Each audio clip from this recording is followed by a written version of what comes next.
everyone. I'm Cherie Allard, and I'm with my friend Amanda Dacio, and we're going to talk today about emotions through the lens of human design. And it's really interesting because the center of the emotions, 50% of us have it defined, and about 50% of us do not. And it's really awesome because I have it defined and Amanda does not. So we get to talk about it from the lens of both of our aspects of how we deal with that in everyday life. So, like I said, I'm Cherie, and my website's cheriealler.com. And Amanda, I'm Amanda Dacio, and my website is Red Dragonfly Healing. so I have a defined emotional center, and the defined emotional center is right here in red. This is a very powerful center. If you have this defined, you automatically have it as your inner authority. The way that that works for defined emotions is we're going to go through waves, and the waves are going to change depending on which channels you have that make you an emotional person, but the waves go through. And so sometimes you are going to feel really what's called high, feeling really good, and everything feels great. We have rose colored glasses on. Life is wonderful. And that's our emotions being in a high state. And then we have times where our emotions go in the low state. And when it's like this, we're going to feel really down, really low. We might feel like we have less energy. We might feel melancholy or depressed. You're not depressed, you're just in the low on your wave. So it's really important to understand where you're at in your wave so that you can track it and know how you're feeling. Also, because the emotional center, when it's defined, we see things from every different angle, every different emotion. So when you wake up in the morning and you feel a certain way, it's important to not put reasons of why you feel that on to your feeling. So when you wake up and you're sad, don't put the reasons why you're sad onto it. Just wake up and feel, oh, today I'm feeling a little sad. Okay, and then start going through your day, because the moment that you put something on it, you're just going to bring yourself down even further. It's important to just allow yourself to feel your feelings and to let it flow through. You're going to want to make a decision when you feel neutral or about 80% clear on your decision. Otherwise, if you make a decision and you're high, part of your wave, you're going to regret that decision or look back and be like, oh, why did I think that? Why did I say yes to going to dinner with this person? I don't even like them, or they're not somebody I really want to spend time with. And the opposite is true. If you are in the low part of your wave and you say no to something and then it comes around, you're like, actually, I kind of wanted to go to that. Why did I say no? And because I was tired at the moment, or because I was feeling blue or down. And so I just said no to everything. Trust me, I've said no to many, many things, especially as a manifester. It's the first word out of my mouth most of the time. So it's really important for you to understand that that's how your wave works, and to track it if you want. You can track it, and there's many different ways to do it. I just track if I'm, feeling a certain way overall through one day, and then the next day what I'm feeling. So then I can kind of see how my wave goes. Because 50% of the population do not have this defined, they feel our feelings really intensely, which Amanda's going to talk about in a little bit. But it's important to understand this so that when we are feeling really down, to give ourselves that space and that time to be away from others, because they don't need to feel our sadness. And also, Mhm. usually, we want downtime anyway. We prefer to have downtime when we're in the low in our wave. So honor yourself, honor your feelings and your emotions, make decisions when you're about 80% clear, and allow others to have their feelings as well. And also protect them from when you're feeling a really strong feeling. Like for me as a manifester, when I have an individual wave. So when I get really angry and it just spikes up, I get the F out of wherever I'm at and try to go for a walk and just allow my feelings to flow through without stuffing them, without um, putting them down, but just allow them to flow through and honor them. They're there for a reason. They're there to help us and to show us how to make the right decisions for us. So, Amanda, would you like to talk about the I just, undefined? before you Yeah. go to the next slide, I want to share a little story here. So I have an open emotional solar plexus. So I do not have this where we're talking about a defined, but I was doing a reading for a client and she had a defined solar plexus. And what I always tell clients is if you have a defined solar plexus, like do not be spontaneous. Like do not make big decisions in the moment because if you're high on that wave, this is where you could be like, "Oh my gosh, I love you so much. Let's go to Vegas and get married." And then you wake up the next day like, "Uh-oh, what did I do?" And my client says, "I did that. I went to Vegas and got married and woke up the next day and it was like, "Uh-oh, what did I do?" Yeah, wait. Wait Wait, sleep for on it. that clarity. If it's a small decision, just sleep on it. If it's a big decision, wait until you've gone through every emotion and get Yeah, to that 80% clarity. definitely sleep on it. Oh Always my sleep on God. it. I Oh, say, like, if you want to be spontaneous and go get ice cream after dinner, fine. But don't be marrying anybody. Don't be buying a car. Don't be buying a house. Like, wow. It sleep on makes it. me It was, wonder if Britney Spears must have an emotional oh, defining that's funny. emotional center. Okay, here you go, my love. All right. So here is my chart. I have an open, undefined emotional solar plexus. So you can see that it's white. Cherie's is defined, mine is undefined. We both are like 50% of the population. When you have this open, undefined, very empathic. You can feel the others. You can walk into a room, you can feel what's happening, you can feel the energy of other people.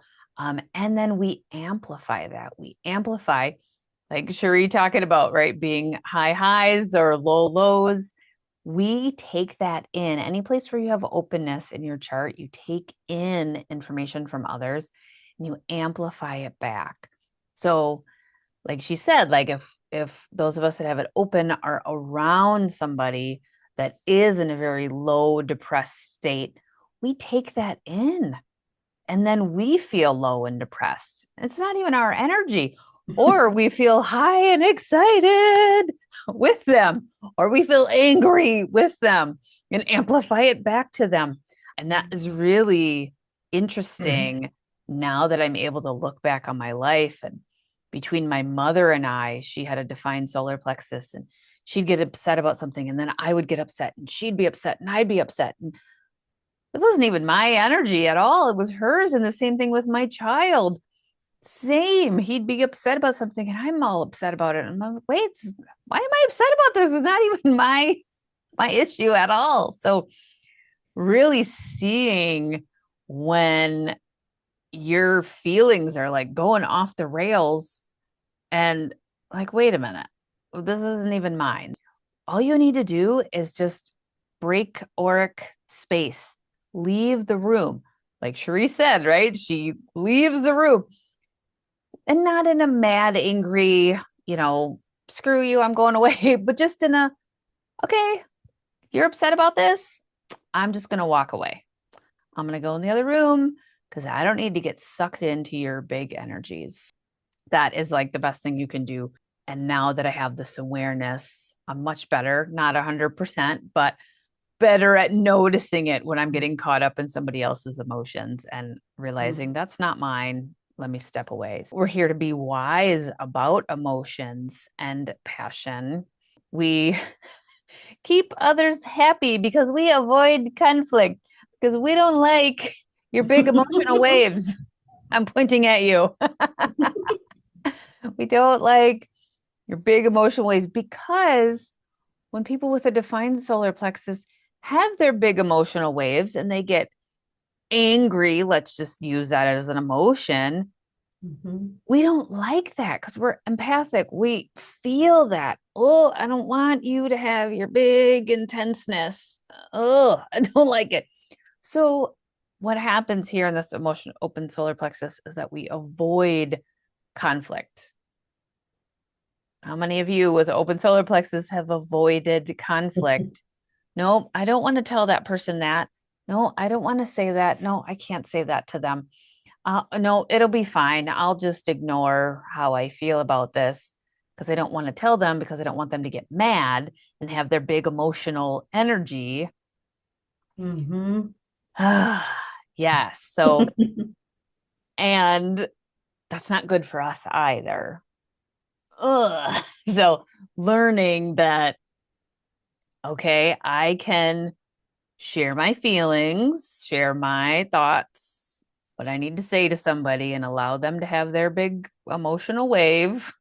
Know that I can leave, step away, because it only hurts you by avoiding conflict and not, it's not always conflict, but saying your truth, saying what needs to be said, and knowing, like it says here, what's yours, what is my energy and what is their energy is really, really important. It's so good to know this. I have learned, gosh, so much about myself and so much of how I relate to my mother and how I relate to my son and my ex-husband, like how I relate to them and what happened in our relationships. And now seeing I have an open solar plexus and they all had a defined solar plexus, seeing that is like, oh, I get it now. I would have big emotional reactions, but now having the awareness of, oh, I was just amplifying them is very interesting. Yes. Yeah. I always say that it's like, and obviously I don't have this, so I don't feel what it's like to have that openness. But I always say it's like if I'm feeling this sad, the person with an undefined solar plexus, emotional solar plexus, is going to feel it like this much because you're Mm-hmm. taking it in and actually amplifying it. So Yeah. it feels so much more intense than it does for us Yeah. that are feeling the feelings. I know I've gotten into many arguments because I'm just a little bit, irritated, and they're taking so offense to it because they're feeling it in a much stronger, deeper way than Right. I am. So it's really Right. interesting how that works. Isn't it? It is. It's very interesting. I could never understand how when I would be around somebody that was just like laying on the couch, relaxing, it would just suck all of my energy out of my body. I'm like, oh, because they were feeling their feelings and a little melancholy and a little sad. And Yeah. it would really bring me down. And then I wouldn't have the energy to get anything done in the house, which was irritating because I wanted to get stuff done. So knowing this is so helpful. Again, that's what Sheree and I always say about just knowing your human design, knowing how these mechanics work, is having the validation of like, oh, this is why I'm feeling this. And oh, here's what I can do about it. It's Exactly. And that's why awesome. people are reacting to me the way they are. Yes. And yeah. And this is what I can do about it. Hmm. Yeah, the other day I had a low emotional wave and I literally binge watch TV all day, which I very seldom do. But when I'm in my low, that's what I want to do. Yes. And that's perfect. So good that you know that. Right. Because then sometimes we take that in like, oh my gosh, I'm sad. Am I depressed? Do I need to get on What's medication? wrong with me? No, you're just these waves, right? That we said there's different types of waves that can happen when you have a defined emotional solar plexus, and they have different wave forms. But yeah, Mhm. sometimes you can have low lows and high highs, and yeah, it shows up a little different. But knowing, okay, I just need to lay on the couch and watch TV today, even though it's not something you normally do, but you'll do that. Tomorrow you'll be better. Exactly. Maybe 2 days. Knowing is half the battle. Yes. So if you'd like to learn more, feel free to check out other videos. We're going to have a video up here that you can check out. Amanda and I have done a handful of videos and will continue to do a few more. If you have not gotten your free chart, please do so at Amanda's website or my website so you know what we're talking about and so that you can look at your chart and see where you fall into this category. And I would love to know in the comments if your center is defined or undefined and how that affects you. And also, how does that affect your relationships? Have you had any aha moments here? Yeah, we would love to know. Let us know. All right. So much love to you guys. Enjoy, and I'll see you on the next episode. Bye.